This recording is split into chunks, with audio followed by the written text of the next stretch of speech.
Cette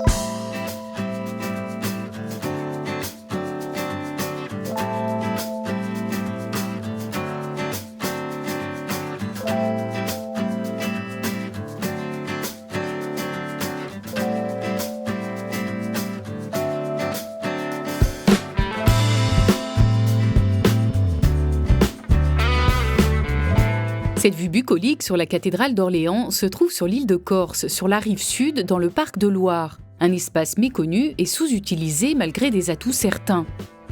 Dans le cadre du laboratoire Habitello, la mission Val-de-Loire et l'agence d'urbanisme de l'agglomération orléanaise ont initié une expérimentation sur de nouveaux usages pour cette île.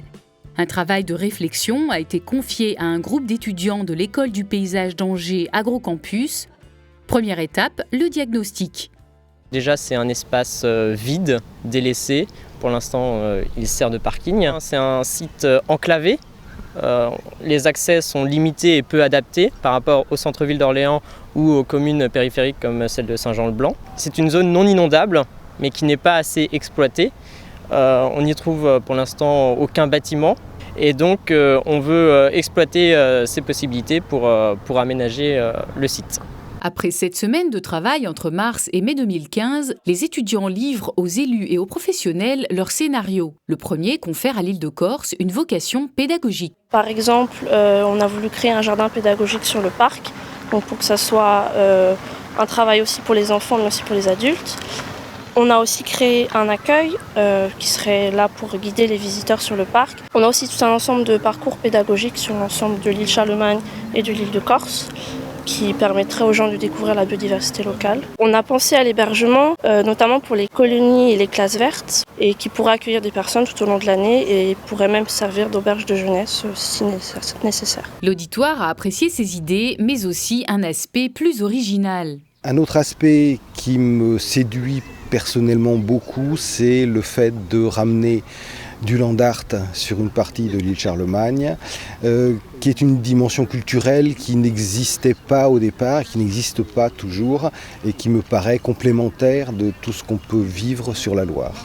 L'autre piste explorée par les étudiants offre une dimension plus poétique où l'inondabilité devient un atout pour le site. Ils envisagent une passerelle reliant les deux rives de la Loire et d'autres aménagements singuliers. On a voulu reconstituer une île du lit mineur dans le lit majeur, notamment en boisant une partie de l'île de Corse. En termes d'hébergement, donc on propose des maisons sur pilotis et des maisons flottantes pour les touristes de la Loire à vélo, puisqu'actuellement il n'y a aucun hébergement dans le parc de Loire. Cette idée de jouer avec la position géographique d'une rive de Loire un petit peu imaginaire, de la reconstituer, de la recréer, et en même temps de pouvoir jouer avec l'inondation me paraît tout à fait intéressante. On est vraiment dans la poésie ligérienne. Jean-Claude Hennequin, membre du comité de pilotage pour la création du parc de Loire, ici avec la responsable du dossier à l'agglo, voit dans ses travaux un prolongement aux réflexions des élus. 2 points importants sur lesquels les étudiants ont bien travaillé, c'est-à-dire le lieu de passage. Je pense en particulier à Loire à vélo avec l'hébergement, et puis surtout l'ouverture de l'ensemble du parc de Loire sur la ville d'Orléans. Point très important. Et d'un point de vue pédagogique, l'expérience est enrichissante. Ce projet, une des originalités et l'intérêt, c'est qu'après avoir expérimenté sur un petit site, là ils ont travaillé sur un site relativement important qui est l'île de Corse, et du coup qui offre de nouvelles perspectives pour la pédagogie dans le cadre de ce cursus. Un beau travail d'équipe.